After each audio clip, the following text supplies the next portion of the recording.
Hello students, कैसे हैं आप सभी।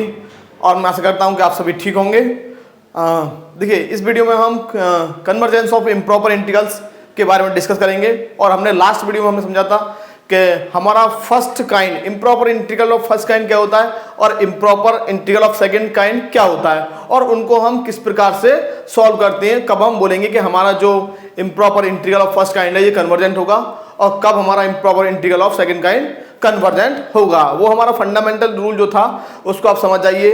उसमें क्या था, अगर मान लीजिए improper integral of first kind है जो कि इस प्रकार होता है हमारा। फिर से मैं बता रहा हूं, एक बार लास्ट वीडियो में मैंने बताया था। अगर मान लीजिए ये है a to b a to infinity f of x dx, इस केस में हमको क्या गिवन होगा कि हमारा जो fx होगा वो बाउंडेड होगा और जो हमारा रेंज ऑफ इंटीग्रेशन है वो इनफाइनाइट होगा। तो हम इसको इस प्रकार एडजस्ट कर लेंगे, limit x tends to infinity integral a to x f of x dx। और यदि हमारा लोअर लिमिट इन्फिनिटी है तो हम इस प्रकार एडजस्ट करेंगे इन्फिनिटी टू b। तब मैं इसको इस प्रकार लिखूंगा, हमारा इस केस में improper integral of first kind में हमारा इंटीग्रांड बाउंडेड होगा, रेंज ऑफ इंटीग्रेशन हमारा इनफाइनाइट होगा। तो मैं इसको इस प्रकार लिखूंगा, limit x tends to infinity, limit x tends to infinity, और हम इसको लिखेंगे ये हमारा माइनस इन्फिनिटी होगा, माइनस इन्फिनिटी टू b। तो इसको मैं इस प्रकार लिखूंगा, minus x to b f x D x. Right, ये हमारा है improper integral of first kind.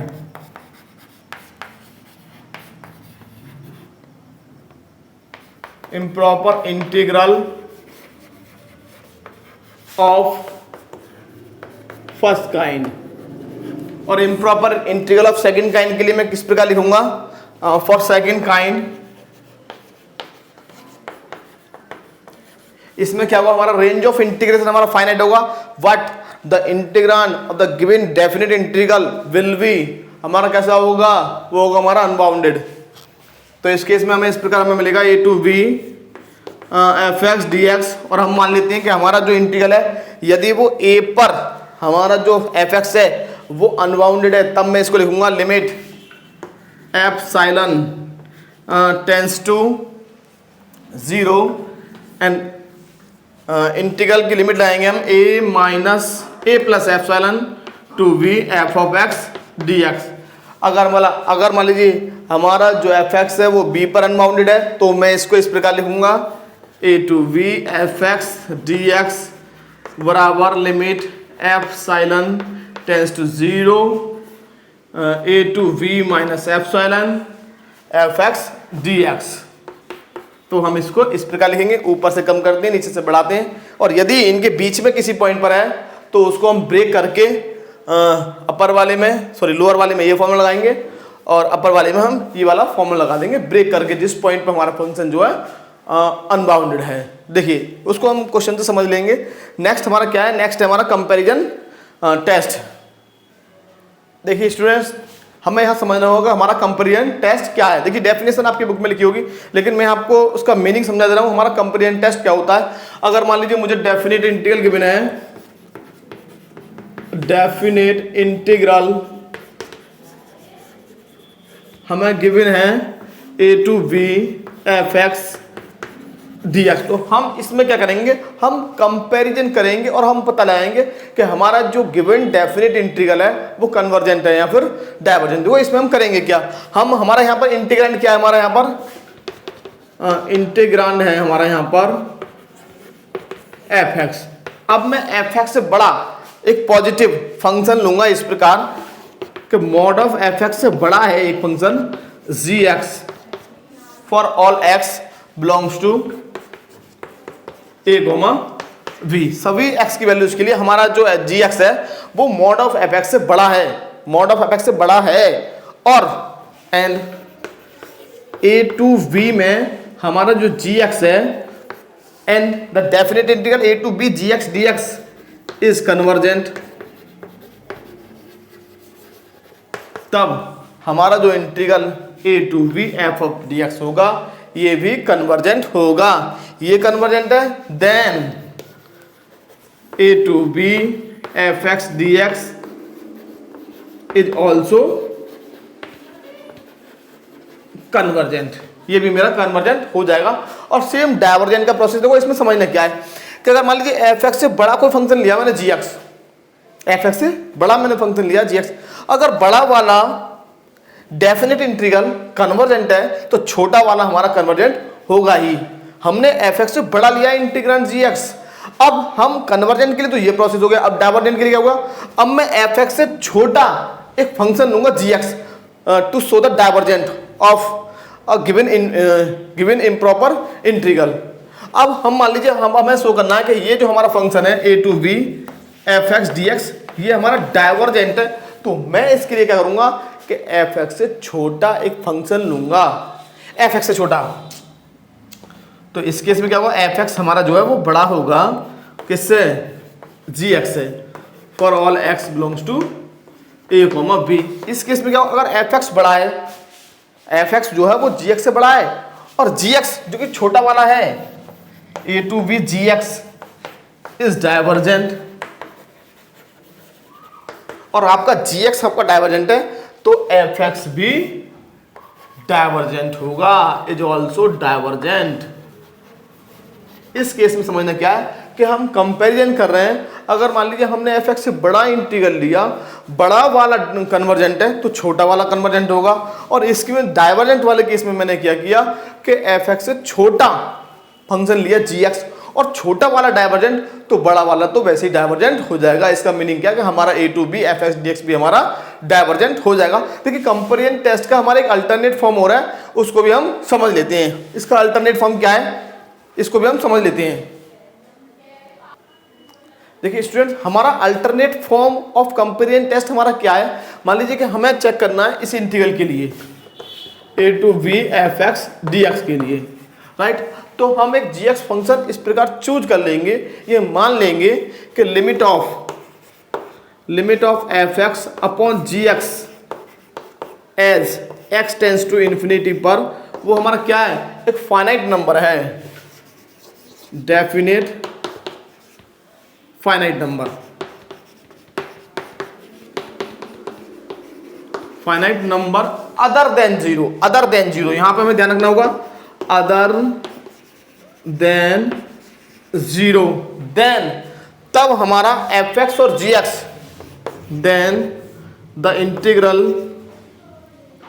A to B F x D x and a to b g x comma d x both either both are convergent और divergent, either both are convergent और divergent. देखिए आपको समझना क्या है, अगर हमको integral पता है ए to B F x D x जो कि हमारा एक इम्प्रॉपर इंटीग्रल है, और तो हम एक जी एक्स फंक्शन इस प्रकार चूज कर लेंगे कि f x upon g x की जो लिमिट आएगी as x tends to infinity पर वो डेफिनेट फाइनाइट नंबर मिल रहा है अदर देन जीरो, तब हमारा जो एफ एक्स और जी एक्स होगा वो दोनों या तो एक साथ कन्वर्जेंट होंगे या फिर एक साथ दोनों डाइवर्जेंट होंगे। तो केवल हमें फिर जी एक्स डिसाइड करेगा कि हमारा जो एफ एक्स है वो कन्वर्जेंट है या डाइवर्जेंट। अगर मान लीजिए जी एक्स कन्वर्जेंट तो एफ एक्स कन्वर्जेंट, और यदि जी एक्स डाइवर्जेंट तो हमारा एफ एक्स डाइवर्जेंट। अब हम इस पे बेस एक थ्योरम को सॉल्व करेंगे, थ्योरम को समझने के बाद फिर हम कुछ एग्जाम्पल्स को सॉल्व करने का प्रयास करेंगे। इसको मैं रफ करने जा रहा हूँ।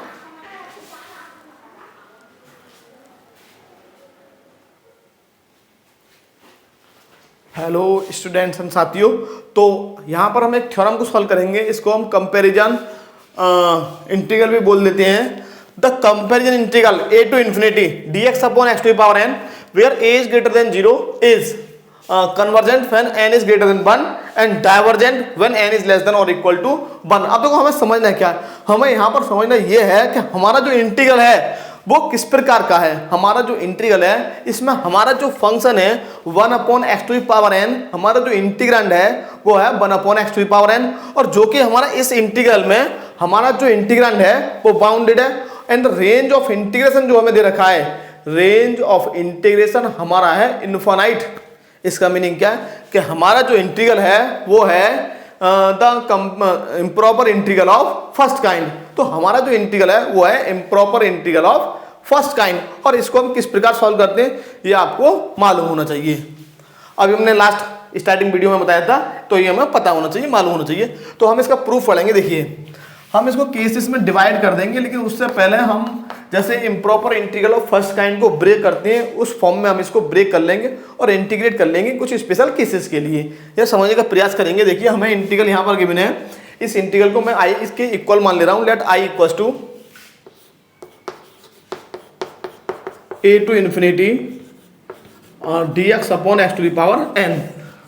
तो जैसे हम improper integral of first kind को लिमिट फॉर्म में लिखते हैं टू चेक द कन्वर्जेंट और डाइवर्जेंट, ये चेक करने के लिए कि हमारा जो इम्प्रॉपर इंटीग्रल है वो कन्वर्जेंट है डाइवर्जेंट, तो हम इसको ब्रेक कर देंगे लिमिट फॉर्म में। तो मैं इसको कैसे लिखूंगा, इसको मैं लिखूंगा limit x tends to infinity, x tends to infinity, और मैं इसको लिखूंगा integral a to x 1 upon x to the power n dx।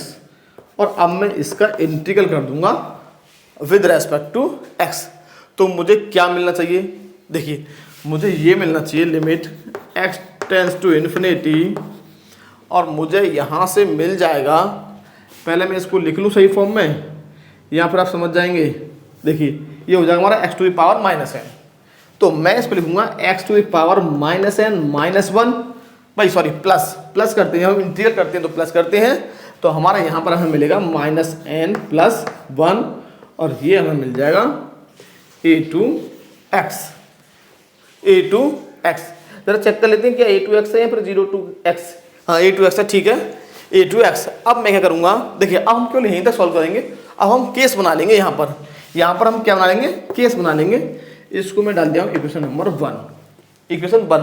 अब मैं मान लूँगा लेट और if n is greater than 1, हम ये मान चलेंगे कि हमारा जो n है वो ग्रेटर देन 1 है, जैसा कि हमें फर्स्ट केस में दिया है, और इसी के लिए हमें कन्वर्जेंट इसको शो करना है। तो अगर ये कन्वर्जेंट होगा तो इसकी जो वैल्यू मिलना चाहिए वो हमें फाइनाइट मिलना चाहिए, और यदि डाइवर्जेंट है तो इसका जो वैल्यू है वो कितना मिलना चाहिए, हमें इनफाइनाइट मिलना चाहिए, इन्फिनिटी हमें मिलना चाहिए। तो पहले मैं मान लूँगा यहाँ पर case 1, if n is greater than 1। तो जब n हमारा ग्रेटर देन 1 है, इसका मीनिंग क्या, माइनस n जो होगा, ये मतलब ये माइनस n प्लस 1 जो होगा वो हमारा नेगेटिव हो जाएगा। अब ये नेगेटिव है तो हम जो है अच्छा पहले लिमिट तो हम रख देना चाहिए था हमें, तो लिमिट तो हम पहले रख दें। चलो लिमिट यहाँ पहले रख दे रहे हैं, तो हमें मिल जाएगा limit x tends to infinity, और ये मिल जाएगा x to the power minus n plus 1 upon minus n plus 1, और यहाँ हमें मिल जाएगा minus a to the power minus n plus 1 upon minus n plus 1। इसको हमने रख दिया। अब मैं यहाँ पर केस बनाऊंगा। केस 1 में हम मान लेंगे if n is greater than 1। जब मेरा n कैसा है, ग्रेटर देन 1 है, तो तब मुझे इक्वेशन 1 से मुझे क्या मिलेगा कि जब हमारा n ग्रेटर देन 1 है तो माइनस n प्लस 1 जो होगा वो मेरा नेगेटिव होगा, और उस केस में मैं लिमिट को नहीं रख पाऊंगा। तो पहले मुझे लिमिट को पॉजिटिव बनाना पड़ेगा, सॉरी पावर को पॉजिटिव बनाना होगा। जैसे मान लीजिए x की लिमिट है इन्फिनिटी, तो x की जो पावर आनी चाहिए वो पॉजिटिव आनी चाहिए, केवल x की पावर, हमें a की पावर से कोई मतलब नहीं है, ये तो हमें फाइनाइट नंबर मिल ही जाएगा। तो हमें यहाँ पर x की जो पावर है उसे पॉजिटिव बनाना होगा। देखिए हम यहाँ लिख देंगे since n is greater than 1 then minus n plus 1 is negative. अब ये नेगेटिव है, इसका मीनिंग क्या है कि पहले हम इसको पॉजिटिव बनाएंगे तभी तो हम लिमिट रख पाएंगे। तो मैं इसको लिखूंगा लिमिट फ्रॉम फर्स्ट, तो मुझे ये मिल जाएगा limit x tends to infinity, इसको मैं अपॉन में ले जाऊंगा तो मुझे ये मिल जाएगा, देखिए 1 अपॉन माइनस n प्लस 1, और ये हमारा हो जाएगा x to the power minus है तो हम नीचे लेंगे। अब ये हमने प्लस की बना लिए पावर, तो ये हो जाएगा 1 माइनस n, 1 माइनस n हो जाएगा क्योंकि माइनस साइन चेंज होगा।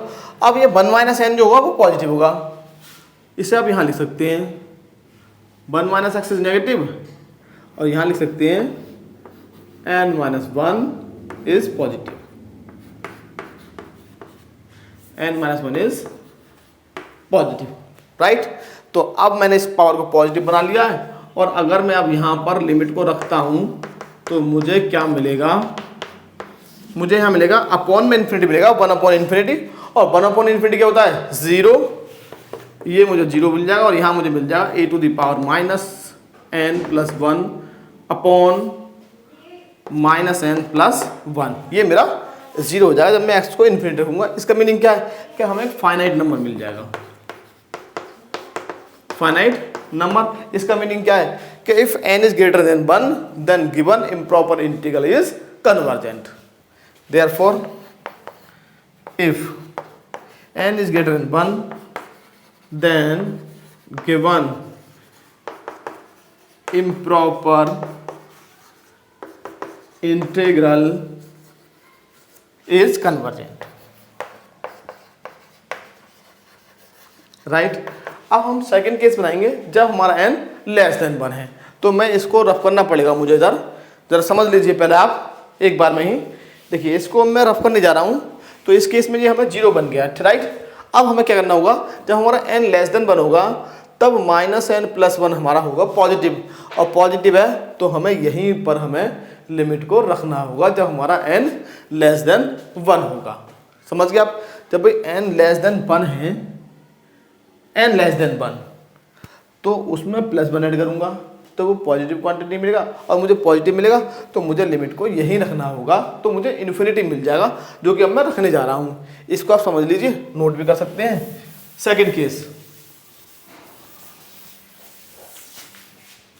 सेकंड में लिखेंगे आप, if n is less than 1, तब क्या होगा, minus n plus 1 is positive है, और पॉजिटिव है तो हम जो है लिमिट को डायरेक्ट यहीं पर पुट कर देंगे from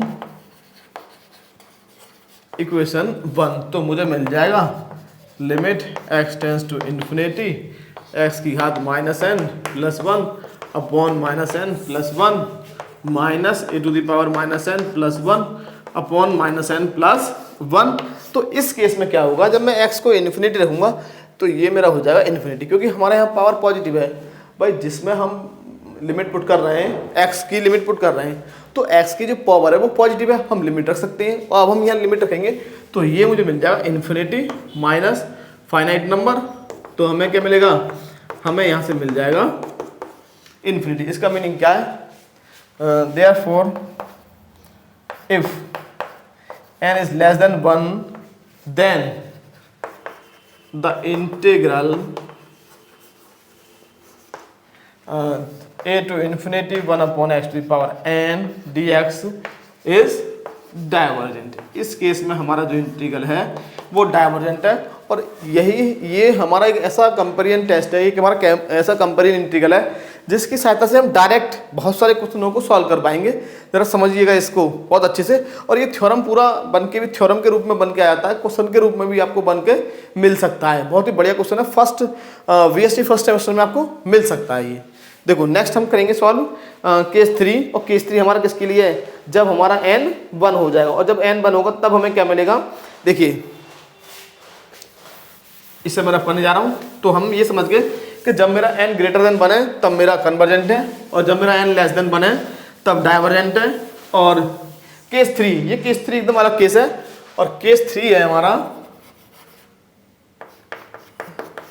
if n is equals to 1। जब n हमारा 1 होगा तो हमें क्या मिलेगा, हमें ये मिल जाएगा a to infinity 1 upon x dx। और हम इसको क्या लिखेंगे, इसको मैं लिखूंगा लिमिट ये इन्फिनिटी है x टेंस टू इन्फिनिटी, और ये हो जाएगा हमारा a to x 1 upon x dx, right. अब मैं 1 अपॉन x का यहाँ पर कर दूंगा क्या, इंटीग्रल। तो 1 अपॉन x का इंटीग्रल मुझे मिल जाएगा log x, और यहाँ मुझे मिलेगा a टू x, राइट। इसको मैं पुट कर दूंगा, x की जगह मेरा x हो जाएगा limit x tends to infinity, तो मुझे ये मिल जाएगा log x minus log e, और यदि मैं x को इन्फिनिटी पुट करूंगा तो log इन्फिनिटी हमारा होता है इन्फिनिटी, log इन्फिनिटी हमारा इन्फिनिटी होता है, तो मुझे ये मिल जाएगा इन्फिनिटी माइनस log a। इसका मीनिंग क्या है इन्फिनिटी, इसका मीनिंग क्या है, if n is equal to 1 then the integral a to infinity 1 upon x to the power n dx is divergent। और हम लास्ट में फाइनल रिजल्ट लिख देंगे, therefore given integral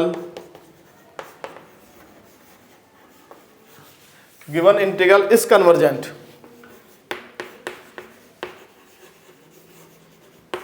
if n is greater than 1, then given integral is divergent if n is less than or equal to 1। अब देखिए थोड़ा सा आपको समझने का प्रयास करना चाहिए।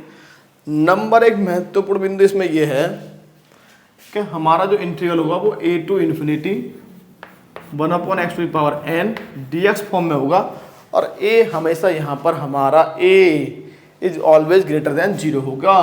क्यों? क्योंकि अगर मान लीजिए a आपका 0 हो जाता है, अगर a हो गया 0 तो ये आपका function 1 upon x to the power n वो बाउंडेड नहीं होगा, अनबाउंडेड हो जाएगा, और अनबाउंडेड हो जाएगा तो ये जो हमारा क्वेश्चन होगा इसमें improper integral of first kind और improper integral of second kind जब दोनों आ जाएंगे तो फिर हमें इसको ब्रेक करना होगा। क्या करना होगा? इसे हमें ब्रेक करना होगा। तो पहला वाला बिंदु तो ये समझ गए, और नेक्स्ट ये कि हम डायरेक्ट यूज कर पाते हैं क्वेश्चनों के लिए। कैसे हम यूज कर पाते हैं इसको क्वेश्चनों के लिए? ऐसे मान लीजिए मैं बोलता हूँ भाई 1 टू इन्फिनिटी, मान लीजिए यहाँ लेता हूँ मैं 1 से infinity 1 upon x square dx। बताइए ये हमारा इंटीग्रल कैसा है? तो हम लिखेंगे by comparison integral here we see that n is equal to 2, therefore given integral is convergent, और the improper integral 1 to infinity 1 upon x square dx is convergent। हम डायरेक्ट चेक कर पाएंगे। अगर मान लीजिए हमको ये मिलता है 2 to infinity 1 upon root x dx, अब हमारा n कितना है? अब हम देख पा रहे हैं n का वैल्यू कितना है 1/2। इट मीन्स क्या है? n is less than 1, therefore by comparison integral the integral 2 to infinity 1 upon root x dx is divergent. इस प्रकार हम डायरेक्ट इन क्वेश्चनों को कर पाएंगे। कंपेरिजन टेस्ट जो मैंने अभी आपको बताया था कि अगर मान लीजिए f(x) हमारा कोई इंटीग्रल है, a to infinity f(x) dx हमारा कोई इंटीग्रल है, तब मैंने एक फंक्शन ले लिया gx जो कि मॉड ऑफ f(x) से बड़ा है। अगर gx हमारा convergent a to infinity gx dx is convergent then f(x) is also convergent. यदि gx बड़ा है और यदि gx हमारा छोटा है तो हमारा f(x) भी, और gx हमारा डाइवर्जेंट है। gx जो है हमारा वो f(x) से छोटा है और gx डाइवर्जेंट है, तो f(x) जो हमारा डेफिनेट इंटीग्रल होगा वो भी डाइवर्जेंट हो जाएगा। इस पर बेस कुछ क्वेश्चनों को सॉल्व करेंगे। देखिए क्वेश्चन क्या लेता हूं नेक्स्ट।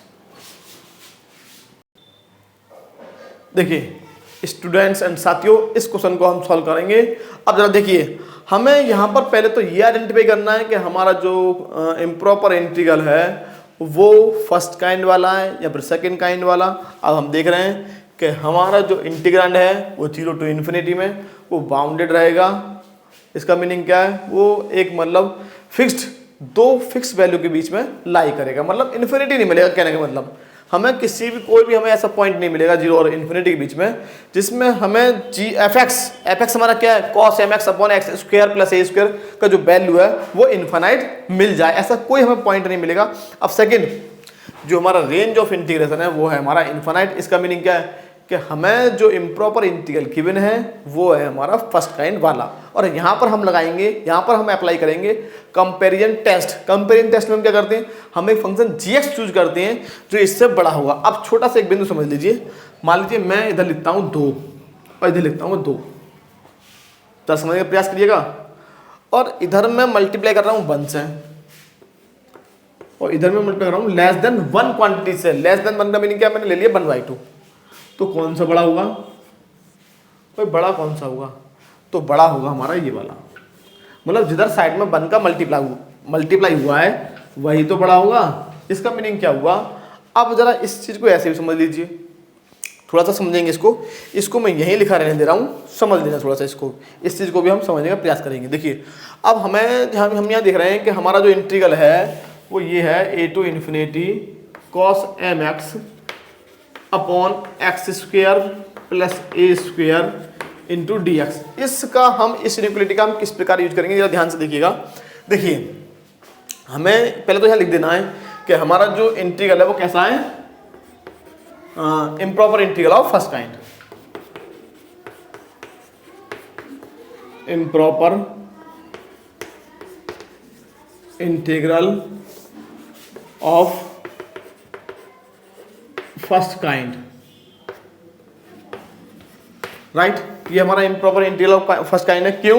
क्योंकि हमारा जो रेंज ऑफ इंटीग्रेशन है वो हमारा इनफाइनाइट है, रेंज ऑफ इंटीग्रेशन हमारा इनफाइनाइट है इसलिए। अब नेक्स्ट देखिए हमारा एफ क्या है, हमारा cos mx upon x square plus a square हमारा फाइनाइट है। ये हमारा क्या है, ये हमारा फाइनाइट आएगा। आप चेक कर लीजिएगा, ये इम्प्रॉपर इंटीग्रल ऑफ, इसलिए हमारा ये improper integral of first kind है। अब नेक्स्ट देखिए, अब मैं क्या कर रहा हूँ, जरा ध्यान से देखिएगा। मैंने लिया 1 upon x square plus a square, और मैं यहाँ जी एक्स किसे चूज करूँगा, पहले मैं आपको जी एक्स चूज कैसे करेंगे हमें ये समझना होगा। देखिए मैंने लिया 1 upon x square plus a square, और मैं इधर भी लिख रहा हूँ 1 upon x square plus a square. अब जरा समझने का प्रयास करिएगा, cos mx जो होता है हमारा cos mx वो हमेशा हमारा -1 और 1 के बीच में लाई करता है, -1 और 1 के बीच में। और हम इस चीज को हम इस प्रकार लिख सकते हैं कि cos mx का जो मॉड होगा वो लेस देन 1 होगा। अब देखिए ये मेरा बड़ा है, जैसे मेरा यहाँ पर इधर मैंने 1 से मल्टीप्लाई किया था, इधर मैंने किया था 1/2 से, जो कि ये हमारा 1 है और ये हमारा लेस देन 1 क्वांटिटी। अब मैं क्या करने जा रहा हूं, देखिए इसका मल्टीप्लाई तो करूंगा मैं इधर, राइट, और इस 1 का मल्टीप्लाई करूंगा इधर, तो मुझे क्या मिलेगा, ये मेरा लेस देन 1 क्वांटिटी है और ये मेरा करेक्ट 1 है, ये लेस देन 1 है, ध्यान रखिएगा। तो cos mx का mod upon x square plus a square, इसका मॉड मत लगाइए क्योंकि x square plus a square जो होता है वो ऑलरेडी पॉजिटिव क्वांटिटी है, तो इस पर हम मॉड लगाएं या ना लगाएं, क्योंकि एक्स का भी स्क्वायर है, यहाँ पर ए का भी स्क्वायर है, और यहाँ पर मैं लिख रहा हूँ 1 upon x square plus a square. अब कौन सा बड़ा होगा भाई, इधर तो मैंने मल्टीप्लाई किया हूँ 1 से, उधर किया हूँ cos mx से। इसका मीनिंग क्या है कि जिधर साइड में हम 1 से मल्टीप्लाई कर रहे हैं वो हमारा बड़ा होगा। और इसका मीनिंग हम इस प्रकार भी निकाल सकते हैं, इसको थोड़ा सा समझने का प्रयास करिएगा आप कि इसका मीनिंग क्या है। ये हमारा बड़ा हो गया, इसको मैं लिखूंगा cos mx upon x square plus a square का मॉड वो हमेशा छोटा होगा 1 upon x square plus a square से। अब मैं इसका मीनिंग ये निकाल सकता हूं, कैसे, देखिए कि अगर मान लीजिए मैं इसको ऐसे लिख चलता cos mx upon x square plus a square का मॉड, तो अगर मैं कहीं से लेस देन 1 वाली क्वांटिटी हटा दूंगा तो जो बचा हुआ पार्ट है वो मेरा बड़ा हो जाएगा।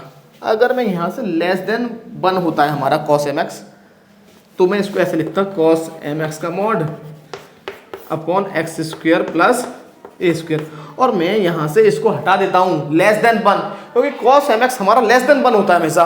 तो मैं 1 से छोटी किसी क्वांटिटी को हटाते हैं तो जो आपको मिलेगा वो हमेशा आपका बड़ा होगा। इसका मीनिंग क्या कि ये बड़ा होगा क्योंकि आपने यहाँ से लेस देन 1 क्वांटिटी को हटाया है, और यही तो हमें यहाँ पर मिला है। तो आप इसको इस प्रकार लिखें, यहाँ पर इस प्रकार लिखें, रीजन आपको यही देना होगा सिंस। अब हम क्या करेंगे, आप ऐसे भी लिख सकते हैं और ऐसे भी लिख सकते हैं, आप कैसे भी लिख लेना है ना। अब हम जो यहाँ पर gx चूज करेंगे वो हम करेंगे लेट gx बराबर हमने ले लिया 1 upon x square plus x a square.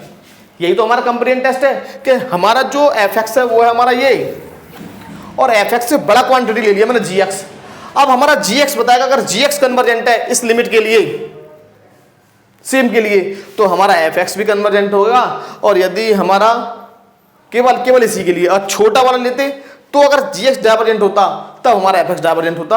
अब हम चेक करेंगे gx को इस लिमिट के लिए, राइट। तो पहले तो आपको ये लिखना है, आप यहाँ तो इसका यूज कर सकते हैं या फिर इसका, रीजन केवल आप एक ही देंगे। या फिर अब मैं इसको एकदम सिस्टमेटिक वे से दोबारा लिख रहा हूं, सिस्टमेटिक वे से। देखिए आपको लिखना कैसे, आप ये अब आप लिखते हैं यहां पर एफ एक्स बराबर cos m x upon x square plus a square. ये तो मैंने समझा दिया कि कौन सा बड़ा होगा और क्यों बड़ा होगा, राइट। अब आपको लिखना कैसे, लिखना आपको इस प्रकार है। देखिए तो हम लिख चलेंगे मॉड ऑफ एफ एक्स बराबर cos m x upon x square plus a square का मॉड, और इसको हम लिखेंगे क्या, कॉस एम एक्स का mod upon x square plus a square का मॉड। और इस क्वांटिटी को जब मैं हटाऊंगा तो ये वाला फंक्शन जो है बड़ा हो जाएगा। इसका मीनिंग क्या है, मैं इसको लिख सकता हूँ लेस देन और equal to 1 upon x square plus a square. Since reason हम यहाँ दे देंगे कॉस एम एक्स का magnitude is always less than equal to 1, right. अब देखिए अब हम इसी को चूज कर लेंगे जी एक्स। तो हम यहाँ मान लेंगे लेट जी एक्स बराबर 1 अपॉन, अच्छा एक मिनट, चलिए ये तो ठीक है, यहां पर लिख देंगे तो समझ लेना आप, जी एक्स बराबर x square plus a square. अब इसका वैल्यू कितना है, ये तो हमारा जी एक्स है और इधर क्या चल रहा है हमारा एफ एक्स। इसका मीनिंग क्या है कि हमारा जो मॉड एफ एक्स है वो लेस देन हो गया जी एक्स है, राइट। हमारा जो जी एक्स है वो मॉड एफ एक्स से बड़ा हो गया for all x belongs to a comma infinity. अब हम क्या करेंगे, हम जी एक्स को चेक करेंगे जी एक्स हमारा कन्वर्जेंट है या नहीं, और जी एक्स कन्वर्जेंट हुआ तो हमारा एफ एक्स भी कन्वर्जेंट हो जाएगा। जरा समझने का प्रयास करेंगे। देखिए जी एक्स को मैं कैसे चेक करूंगा, जी एक्स को मैं यहां पर चेक करने जा रहा हूं। देखिए जी एक्स हम कैसे चेक करेंगे, हम लेंगे integral a to infinity g x D x, और जी एक्स कितना माना है हमने, a to infinity 1 upon x square plus a square d x. ये तो हमने जी एक्स को माना है। और अब मैं इसको चेक करूंगा कि ये मेरा कन्वर्जेंट है या डाइवर्जेंट। तो हम इसको क्या लिखेंगे, पहले इसको हम लिखेंगे limit x tends to infinity 0 to x 1 upon x square plus a square d x. और ये मेरा हो जाएगा limit x tends to infinity, ये आपका हो जाएगा tan inverse x upon a into 1 upon a बाहर आएगा और 0 टू एक्स, राइट। अब हम लिमिट रख देंगे, तो लिमिट रखने पर मुझे मिल जाएगा limit x tends to infinity 1 upon a tan inverse x upon a. और जब आप 0 रखेंगे तो tan इनवर्स 0 होता है हमारा 0, तो ये हो जाएगा मेरा 0, मतलब हटा दिया मैंने। और जैसे ही मैं एक्स को रखता हूँ इन्फिनिटी तो मुझे मिलेगा tan इनवर्स इन्फिनिटी, और tan इनवर्स इन्फिनिटी होता है मेरा π/2। तो मुझे ये मिल जाएगा π/2 है, और ये कैसा है, फाइनाइट नंबर। और फाइनाइट नंबर है, इसका मीनिंग क्या है कि हमारा जो जी एक्स है वो कन्वर्जेंट है, और g x convergent then f x is also convergent हो जाएगा हमारा। इसका मीनिंग क्या है कि यदि हमारा जी एक्स मैंने बड़ा चूज किया है एफ एक्स से, जी एक्स मेरा एफ एक्स से बड़ा है, और जी एक्स जो है ए to infinity g x D x जो इंटीग्रल है वो हमें फाइनाइट नंबर मिला है, तो जी एक्स मेरा कन्वर्जेंट हो गया। Therefore g x is convergent, convergent. Therefore a to infinity लिखेंगे बेटा, a to infinity g x D x is convergent. Therefore a to infinity 0 to infinity बेटा, sorry, f x D x is also convergent. इस प्रकार हमें show करना होगा with the help of comparison test. हम comparison test में क्या करेंगे कि हमारा जो इंटीग्रेंड एफ एक्स है उससे बड़ा एक फंक्शन चूज कर लेंगे जी एक्स, और जी एक्स कन्वर्जेंट तो हमारा एफ एक्स कन्वर्जेंट हो जाएगा। देखिए अब ये देखो हमने इसको इंटीग्रल किया, कुछ क्वेश्चन हमारे ऐसे होते हैं जो डायरेक्ट हमारे सॉल्व हो जाते हैं। मैं भी बताने वाला हूँ, एक क्वेश्चन और लूंगा मैं यहाँ पर, और देखते हैं क्या होता है। नेक्स्ट क्वेश्चन भी ले सकते हैं।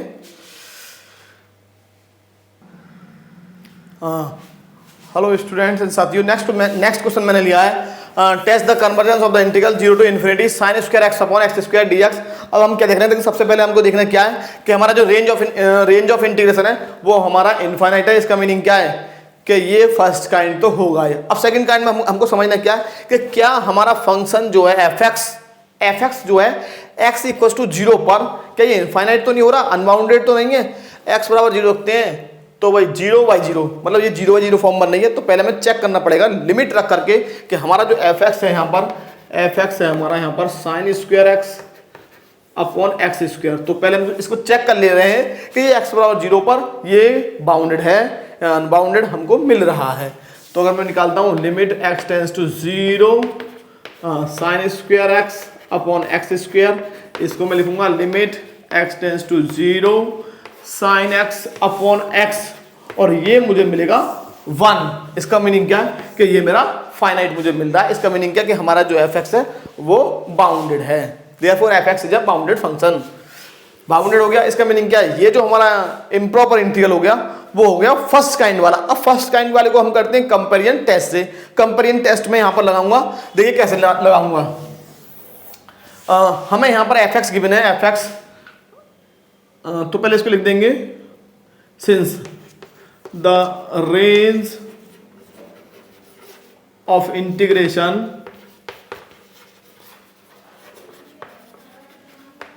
is infinite,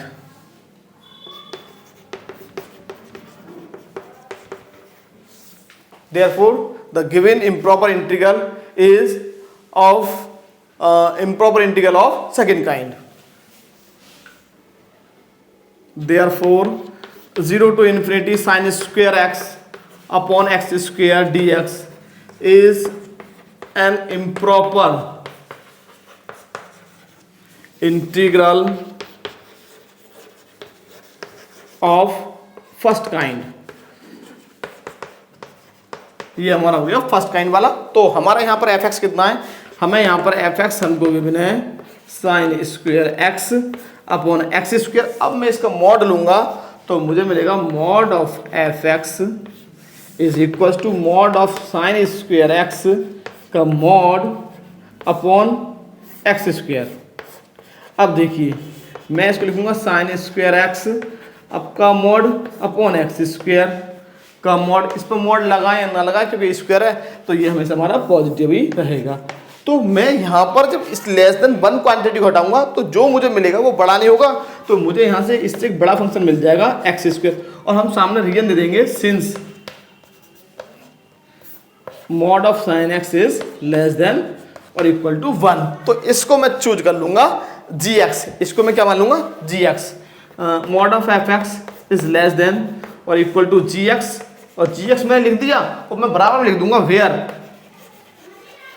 where ji x बराबर 1 अपॉन एक्स स्क्वायर। अब थोड़ा सा आपको नोट करना पड़ेगा, एक छोटा सा पॉइंट मैं आपको यहाँ बता दूं कि जब हम इसको ना हमें थोड़ा सा ब्रेक करना चाहिए, पहले इसको हमें थोड़ा सा ब्रेक कर लेना चाहिए। देखो ब्रेक हमें किस प्रकार करना होगा, देखिए मैं आपको बता दे रहा हूँ। यहाँ पर हम पहले ही ब्रेक कर लेंगे क्वेश्चन को हम ब्रेक क्यों करेंगे, क्योंकि जब हम कंपेरिजन इंटीग्रल को लगाएंगे तो उसमें हमारा जो लोअर लिमिट है वो हमारा ग्रेटर देन 0 होना चाहिए, ग्रेटर देन 0 होना चाहिए उसमें हमारा, राइट। तो देखिए अब मैं क्या करने वाला हूँ, यहाँ पर एक काम करिए, यहाँ पर चेंज कर लीजिए इसको। देखिए हमें दे रखा है 0 to infinity sine square x upon x square d x. तो मैं इसको लिख सकता हूँ, तो ध्यान समझिएगा, मैं इसको लिख सकता हूँ 0 टू 1 पे मैं ब्रेक कर दूंगा इसको।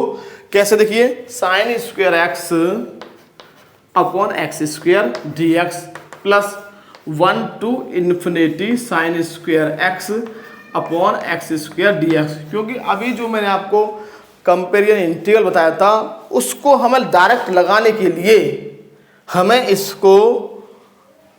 इसकी जो लोअर लिमिट है उसको 1 बनाना होगा, और ये मेरा जो इंटीग्रल होगा वो होगा प्रॉपर इंटीग्रल, क्योंकि हमारा जो फंक्शन है वो बाउंडेड है और जो हमारा रेंज ऑफ इंटीग्रेशन है, जो रेंज ऑफ इंटीग्रेशन है वो भी हमारी फाइनाइट है। तो हमारा हो गया प्रॉपर इंटीग्रल, प्रॉपर इंटीग्रल, और ये मेरा हो जाएगा इम्प्रॉपर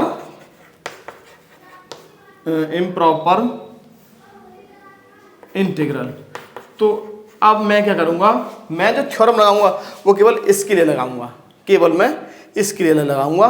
तो अब हम क्या करेंगे, केवल इसके लिए अप्लाई करेंगे, और ये हमारा प्रॉपर है तो ये तो हमारा कन्वर्जेंट होगा ही, प्रॉपर इंटीग्रल हमारे कन्वर्जेंट होते हैं और जो इम्प्रॉपर होते हैं केवल हमें उन्हें चेक करना होता है। तो जी को जो मैं अप्लाई करूँगा वो इसके लिए करूँगा, तो मैं इसको नाम दे दे रहा हूँ 0 to infinity sin square x over x square d x is equal to I1 plus I2। तो हम केवल I2 के लिए चेक करेंगे, I2 के लिए हमने फंक्शन fx माना है ये, राइट। अब देखिए, अब gx को हम चेक करेंगे इस लिमिट के लिए gx को। आप जरा ध्यान से देखिए, तो gx के लिए क्या है हमारा integral 1 to infinity gx is equal to 1 to infinity 1 upon x square dx। और मैंने अभी आपको कंपेरिजन इंटीग्रल बताया है कि अगर मान लीजिए ये है आपका a to infinity 1 upon x square dx और यदि आपका n बड़ा है 1 से तो ये कन्वर्जेंट, और यदि आपका n less than equal to 1 है तो ये हो जाएगा आपका डाइवर्जेंट। तो हमारा जो gx होगा यहाँ पर n कितना है भाई, ग्रेटर देन 1 है, 2 है हमारा, तो ये हमारा हो गया कन्वर्जेंट, और ये कन्वर्जेंट तो ये वाला भी कन्वर्जेंट, और sum of two convergent is also convergent, therefore given integral is convergent. इसके बाद इसको लिखना है by comparison test, by comparison integral, by comparison integral test 1 to infinity gx is convergent since n is greater than 1, therefore 1 to infinity, therefore दिख रहा है ये हमारा वीडियो हमारा है, हाँ इसको मैं यहाँ थोड़ा रब करके लिख दे रहा हूँ, देखिए इसको मैं यहाँ लिख दे रहा हूँ, therefore I2 बराबर 1 to infinity sign square x upon x square dx is also convergent, क्योंकि हमारा gx कन्वर्जेंट है और gx कन्वर्जेंट है हमारा कंपेरिजन इंटीग्रल से, तो हमारा ये भी कन्वर्जेंट हो गया I2, और I1 हमारा क्या है प्रॉपर इंटीग्रल, तो I1 convergent I2 convergent, therefore 0 to infinity sin square x upon x square dx is also convergent and I1 is proper, तो इसलिए कन्वर्जेंट होगा, therefore 0 to infinity sin square x upon x square dx is also convergent। देखिए मैं आपको फिर से समझा दूं, थोड़ा सा आप यहाँ पर कंफ्यूज हो गए होंगे। देखिए ये मेरा जो इंटीग्रल था इसमें जो रेंज ऑफ इंटीग्रेशन था वो इन्फाइनाइट था, क्योंकि मुझे यहाँ पर ये टेस्ट लगाना था, ये वाला कंपेरिजन इंटीग्रल जो हमने पहली थ्योरम जो कराई थी, तो मुझे इसको 1 to infinity बनाना होगा, क्योंकि यहाँ पर मेरा जो a होना चाहिए वो 1 से बड़ा होना चाहिए, 0 से बड़ा होना चाहिए, सॉरी 0 से बड़ा होना चाहिए। तो मैंने क्या किया, इसको मैं लिख लिया 0 to 1 और 1 to infinity, और ये मेरा बन गया प्रॉपर, और ये प्रॉपर है तो केवल हमें चेक करना होता है इम्प्रॉपर को, क्योंकि प्रॉपर तो हमारा कन्वर्जेंट होता ही है। तो अब मैं क्या करूंगा, मैं इम्प्रॉपर को चेक करूंगा, इम्प्रॉपर को मैं यहाँ से चेक करेंगे आप, और फिर आप gx को चेक करेंगे, gx कन्वर्जेंट है हमारा तो fx कन्वर्जेंट हो गया, और fx कन्वर्जेंट तो हमारा I1 और I2 दोनों कन्वर्जेंट, और I1 I2 दोनों कन्वर्जेंट, तो हमारा 0 to infinity sin square x upon x square dx is also convergent. Okay thank you, next video में मिलते हैं। नेक्स्ट वीडियो में हम और भी हमारे टेस्ट हैं उनके बारे में हम जो है पढ़ेंगे और क्वेश्चंस को सॉल्व करेंगे। Thank you.